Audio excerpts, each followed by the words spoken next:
Reflections for the month of May, which is dedicated to the Blessed Virgin Mary. 16th day.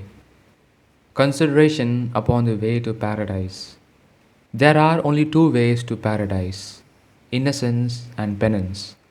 As for innocence, what have I to do with it? I may say that I did not know it even when I lost it. I lost it without knowing it, without bewailing it, without grieving. Perhaps I had made others lose it too. Poor innocence, lost so soon for so little and without remedy. But at all events, I have done penance for my sins. What penance? Who can tell if I have even confessed them exactly? Any penance set upon me for my sins, however light, seemed to me insupportable. Voluntary penance I have never done, or scarcely ever. Instead of sackcloth, fasting, retirement, and mortification, I have set myself to find every pleasure and every convenience I could.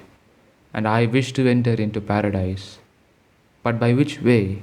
I must enter it by one of the two, either that of innocence or that of penance.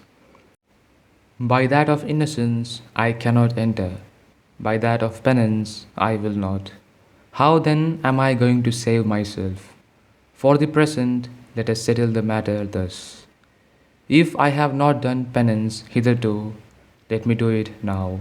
Let me put myself in the way to paradise while I have time. Who knows how much longer I have to live? Perhaps it is a very short time. And yet, with this very short time, and with a very little penance, I can gain paradise for myself. Why then not do it now? Example: he that loses devotion to Mary loses the way to paradise. In this danger, a youth at first devoted to the service of the Blessed Virgin found himself having abandoned that devotion for a very dissolute life. One night he was troubled much by dreams, and having roused himself to find relief from his melancholy, he got out of bed and took a profane book. Scarcely had he set about reading it when he heard a loud knock at the door. It opened, and he saw a lady as tall as a giant, with a ghostly and terrible face, and her hands and feet ended in a beast's claws. He shuddered and trembled all over the sight. Having retired to the corner, he invoked the aid of the Blessed Virgin. In vain said the devil to him in that figure, do you call upon her, who, being abandoned by you, has abandoned you. You are now consigned to my dominion for such and such sins which you have committed, and he named them. Soon you will be cast into hell. The poor youth, half dead, fell into a cold sweat, promised with the usual offering of the congregation to return to his usual devotions. As he finished saying so, he saw the window of the chamber opened, and entering by it a venerable matron, with her face veiled, who made that beast depart, and said to the youth, you have been in a very great danger. Be of good courage, go and make a confession. Return at once to your devotion and change your life.